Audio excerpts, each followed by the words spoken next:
ito ay rated SPG. Striktong patnubay at gabay ng magulang ang kailangan. Utang ni Ramon ang buhay niya kay Marites, kaya gusto niyang makabawi kay Marites sa kahit na anong paraan.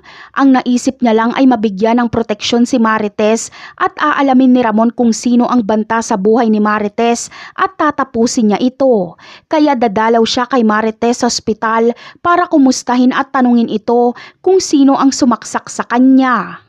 Samantala, dito na mabubunyag na buhay pa pala si Ramon Montenegro. Si Rigor mismo ang makakakita sa kanya.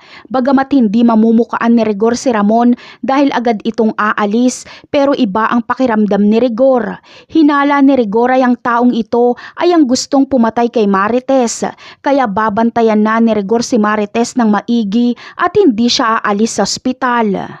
Ngunit sa paggising ni Marites ay hindi siya magdadalawang isip na ikwento kay Rigor ang lahat.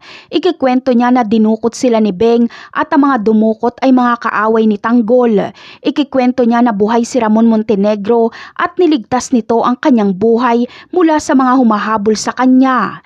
Ikikwento din ni Marites na magkasama na daw umano ngayon si Tanggol at Ramon. Kaya naman, abot langit ang galit ni Rigor. Naisahan kasi siya ni Ramon dahil napaniwala siyang patay na ito.